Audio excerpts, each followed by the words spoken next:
Ikalawang araw na ng mas malawak na tigil pasada ng mga tsuper pero hindi pa rin sila kumbinsido sa tugon ng gobyerno sa kanilang mga hinaing.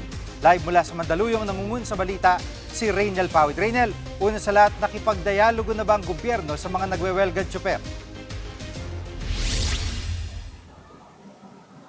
Jiggy, pagdating nga sa pagbibigay muna ng ayuda ay bahagya naman daw gumugulong nga ito sa ilalim pa rin yan ng DSWD at ng DOTR. Pero itong ang grupo ng mga tsuper ay sinabi nila kung usapin yan nung pag-uusap nga or dialogo sa pagitan nila at ng LTFRB para dun sa kanilang hinihiling nga sana na taas pasahe ay hindi pa raw nga yan nangyayari. Kahapon naman, mismong yung grupo ng mga tsuper na nagsagawa rin o nag-organisa ng nationwide transport strike yung nagsabi o binati nga itong pamumuno naman ni DOE Secretary Sharon Garin at sinabi nila na parang hindi naman daw talaga makatsuper at makamamamayan itong DOE dahil bumabaling nga ito doon sa mga malalaking oil companies. So yung pahayag na yan ay agad namang dinepensahan itong palasyo at sinabi nga nila mismo na stila nga ito nga si Secretary Sharon Garin yung hindi na natutulog at doble kayod nga dito sa gobyerno ngayon dahil nga dito sa oil crisis. Yan naman din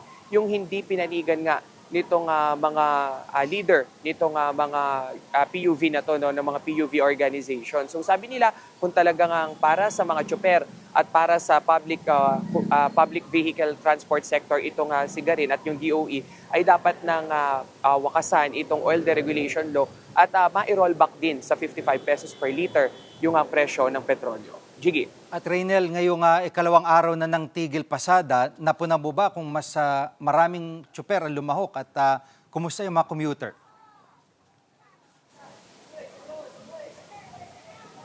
Pagdating dito nga sa ikalawang araw nito nga tigil pasada sa ngayon ay meron pa rin mangilan-ngilan na mga tsuper ng jeep yung pumasada nga dahil nga ang sabi nila kung hindi sila papasada ay lalo silang malulugmok at wala silang panggagastos sa araw-araw. Yun namang ilang pang mga PUV na sector, hindi lamang dito sa jeepney, paging mga TNVS ay nakilahok na rin. Ang sabi nila, karamihan sa kanila ay nag-offline muna sa ngayon para nga makibahagi dito sa tigil pasada. Pakinggan natin yung hinaing ng mga TNVS driver at ng ilang pang mga tsuper na nakibahagi nga dito sa tigil pasada.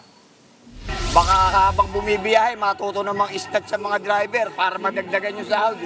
Pag hindi ako huminto na wala naman mangyari, wala kikitain, ikakamatay ko na talaga to. At may kasunod pa ba itong transport strike na ito?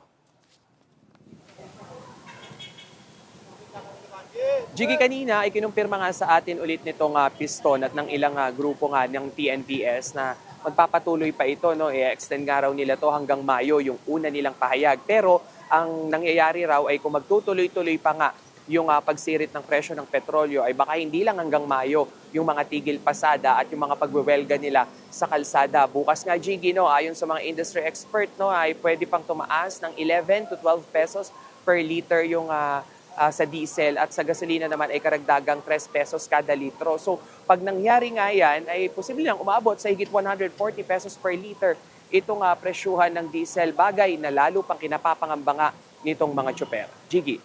Yan ang ulat ni Raynel Pawid live mula sa Mandaluyong.